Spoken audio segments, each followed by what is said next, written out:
Well, of course, you had been out of WCW for just under 2 years. Now you're going to find yourself out of the WWF. And you actually wrote that you had a meeting with Eric Bischoff about coming back to WCW. You wrote, "We had one meeting at a place not too far from the WCW offices, a little restaurant. Eric didn't give me any false hope. I'll give him that. He said, I wanted to meet with you because I don't think it's going to be happening." What do you remember of this meeting with Eric? And were you shocked that he was that matter of fact about it? A little bit, but I'm glad that he was honest. He was very honest. It didn't happen, and he told me it wasn't going to happen. I didn't like my disagreement was on the reasoning that I sounded too Southern. I was better suited to be on the corn patch at Hee Haw than not, and I knew that I didn't have the respect of my my bosses. Like I remember Bill Shaw telling me one time that even a trained duck can announce wrestling. That told me a lot more than I needed to know because he wasn't a student of the game. He had a job that he got appointed to.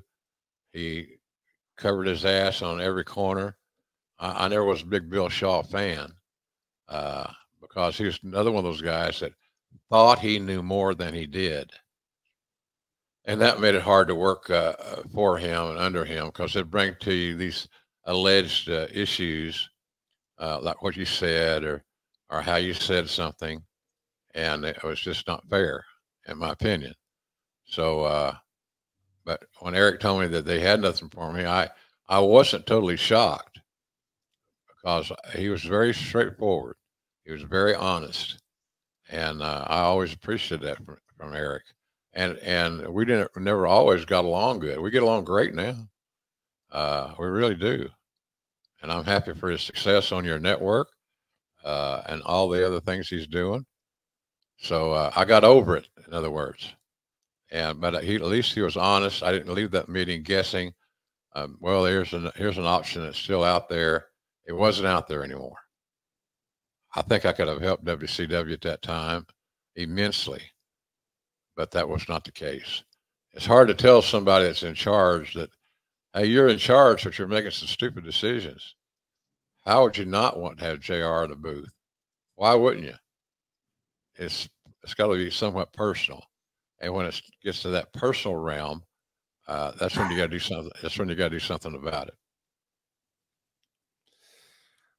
Your meeting with Eric includes him saying something like, this would be a situation where politics would play a role in you coming back, and some people would not be happy about your return.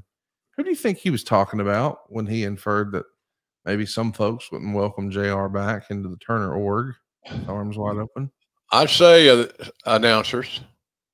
I got some of the announcers were going to lose a spot, and not just a spot. They're going to lose a number one chair spot, and nobody wanted to be moved down.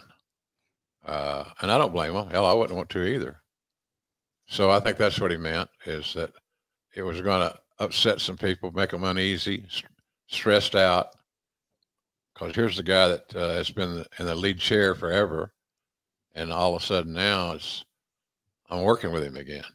But the irony of that to me, Conrad, was I really never had any issues with any of the announcers, including Shivani, who I think he was talking about. He's the only one, right? I mean, that's the only name that makes sense. Yeah. Everybody else was hanging on by a thread anyway. Right. So, what was your relationship with Tony in this era? I mean, were y'all telephone friends or not so much? Probably not so much, but to some degree, yeah. But not so much. Not like we are today. Right. Today we communicate all the time, and I enjoy it. I'm glad that we got past that, and now we get along great. I just wish I was healthier so he and I could work more together, because I do think that we had a real good rapport now. Let's talk about where wrestling was in 1994. Certainly you've got the WWF, you've got WCW, but then it sort of falls off a little bit, and you've got some smaller promotions who are trying to make some noise and a name for themselves. Smoky Mountain, ran by Jim Cornette, and of course ECW, shepherded by Paul Heyman. Now, neither one of these are going to be full-time work or big-time money, but it's a way to keep your jersey in the game and you keep your name afloat. When you're taking a look at, okay, WCW is a no-go, WWF's giving me my walking papers, who do you reach out to first? Cornette, Heyman, both? I reached out to both guys, or they both reached out to me.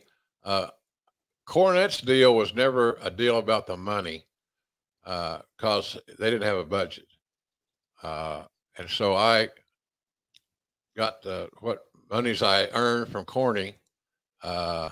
Obviously came in healthy. I think I would drive to the site of the Smoky Mountain television taping, and I would do 2 shows. Record 2 shows. Then I would drive back to Atlanta, and some of them were good hauls. Some were 5-6 hour drives. But he didn't have any budget, and it got me back on TV with somebody that I was comfortable with and that I knew. Paul Lee and I had many conversations, but as I told him, the fact that he's got that Paul had Joey Styles, who was just terrific. How do you screw that up?